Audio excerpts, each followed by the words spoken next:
প্রকৃতির বিরূপ আচরণের মধ্য দিয়ে যাচ্ছে মার্কিন যুক্তরাষ্ট্র।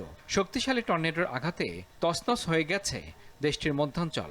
গেল কয়েকদিন ধরে সেখানে কয়েক ডজন টর্নেডো আঘাত হেনেছে। এতে শিশুসহ ৫ জনের মৃত্যুর খবর নিশ্চিত করেছে কর্তৃপক্ষ।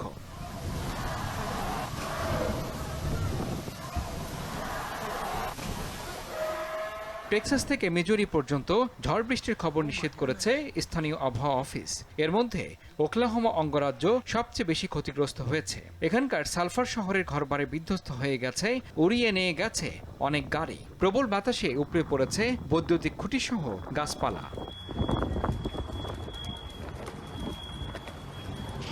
ওয়ালটন ফ্রিজ কিনে অনেকের টর্নেডো তাণ্ডবে অন্যান্য শহরেও ব্যাপক ক্ষতির মুখে পড়েছে। বিদ্যুৎহীন অবস্থায় হাজারো মানুষ ভোগান্তিতে দিন পার করছেন। যুক্তরাষ্ট্রের জাতীয় আবহাওয়া পরিষেবা বলছে, গেল শুক্রবার যুক্তরাষ্ট্রের কয়েকটি শহরে টর্নেডো শুরু হয়। এর সঙ্গে ছিল বৃষ্টি। এছাড়া গেল শনিবারও টর্নেডো তাণ্ডব ছিল ভয়াবহ। এ সময় বাতাসের গতিবেগ ছিল ঘন্টায় ২১৮ কিলোমিটারের বেশি। এছাড়া কোথাও কোথাও ঘন্টায় ১৮ সেন্টিমিটার পর্যন্ত বৃষ্টির রেকর্ড হয়েছে।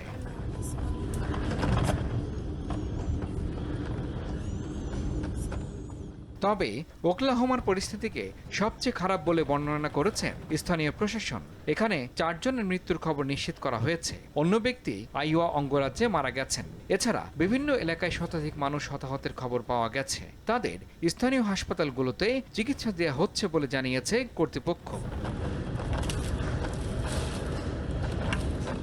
এদিকে ক্ষতিগ্রস্ত অঞ্চলগুলোতে জরুরি ভিত্তিতে কাজ শুরু করেছে বিভিন্ন পরিষেবা সংস্থা। ধ্বংসস্তূপ পরিষ্কারের কাজ চলছে। এছাড়া নতুন করে বৈদ্যুতিক খুঁটি বসানো হচ্ছে। সংশ্লিষ্টরা বলছেন, শহরে পরিষেবা যথাযথভাবে চালু করতে কর্মীরা দিনরাত কাজ করে যাচ্ছে।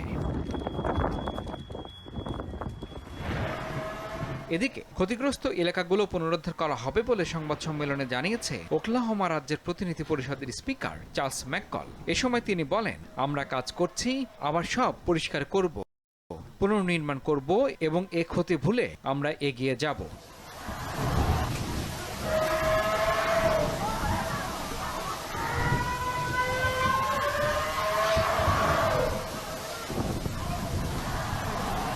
ইমরান হাসান, RTV।